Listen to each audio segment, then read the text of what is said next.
The night was dark, and the wind whispered secrets through the trees. A group of friends, including myself, gathered in an old, creaky cabin in the woods. We wanted a thrilling night, so we decided to play the game of truth or dare.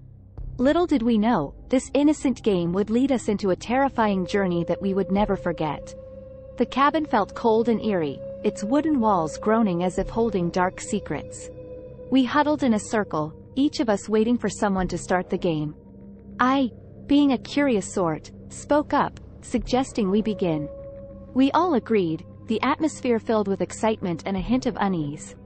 The first round went smoothly, with simple truths and silly dares. Laughter echoed in the room as we learned new things about each other and performed silly tasks. But as the night deepened, the dares became bolder, and the truths grew more revealing. It was my turn, and I chose dare. The group fell silent, their eyes fixed on me. My friend Jessica, with a sly smile, dared me to venture into the dark woods outside and bring back an old, rusty key rumored to unlock the cabin's attic. Fear gripped me, but I didn't want to seem weak, so I accepted the dare. With a flashlight in hand, I stepped into the woods, my heart pounding like a drum. The wind seemed to carry eerie whispers, and every rustle of leaves sent shivers down my spine. I stumbled upon an old shed, its door hanging ajar. With trembling hands, I pushed it open and found the key resting on a dusty shelf. As I reached for the key, a chilling voice whispered in my ear, "The attic holds secrets you're not prepared to know." I spun around, my flashlight revealing nothing but darkness. Fear clawed at me, but I grabbed the key and dashed back to the cabin, my breath ragged. I presented the key to the group, but none of them seemed to hear the voice or sense the fear that had gripped me. With a forced smile, I handed the key to Jessica, who unlocked the attic door.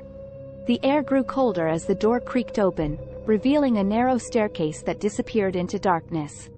As Jessica climbed the stairs, the air seemed to thicken with a heavy sense of foreboding. We followed her, our flashlights cutting through the darkness as we ascended. The attic was filled with dust-covered furniture, old portraits, and boxes that seemed to hold forgotten memories. In the corner of the attic stood an ornate mirror, its glass tarnished and cracked. As we gathered around, someone suggested we play a dare involving the mirror. The room grew tense, a feeling of unease settling upon us. The mirror seemed to hold a haunting presence, reflecting distorted images of our faces. Jessica was dared to look into the mirror and ask, "What do you want from us?" She hesitated but eventually did as she was dared. At first, nothing happened. But then, the mirror seemed to ripple, and a voice echoed through the attic, chilling our bones. "I want what you hold most dear."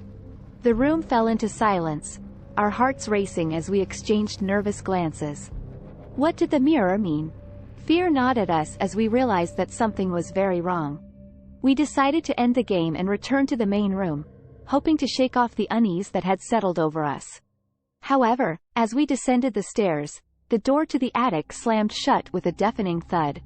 Panic gripped us as we tried to open it, but it seemed to be sealed shut, trapping us in the cabin's dark embrace. A feeling of dread settled over us, and we realized that we were not alone in the cabin. Shapes moved in the corners of our vision, whispers echoed through the air, and a sense of malevolence seemed to permeate the atmosphere. The cabin itself seemed to have come to life, its walls pulsating with an eerie energy. We were trapped in a nightmare, a game that had spiraled into something far more sinister. As we huddled together, the air grew colder, and a voice filled the room, the same chilling voice from the mirror. "You dared to play with forces you cannot comprehend. Now, I want what you hold most dear." Panic surged through us as we realized the truth. The mirror had unleashed a malevolent entity that sought to claim our souls. In a desperate attempt to escape, we searched for an exit, but the doors and windows were all sealed shut. The cabin seemed to twist and warp, its walls closing in on us. The malevolent presence grew stronger, its icy fingers closing around our throats. We were no longer playing a game. We were fighting for our lives. As the cabin's walls closed in, the mirror's voice grew louder, taunting us with our fears and regrets. The darkness consumed us, and we were plunged into a realm of nightmares. The game of truth or dare had turned into a fight for survival, a battle against a malevolent force that sought to claim our souls for eternity. And as the darkness swallowed us whole, I could feel the malevolent presence triumphing, our screams echoing through the abyss. We had dared to play with forces beyond our understanding, and now, there was no escape from the horror that awaited us in the shadows.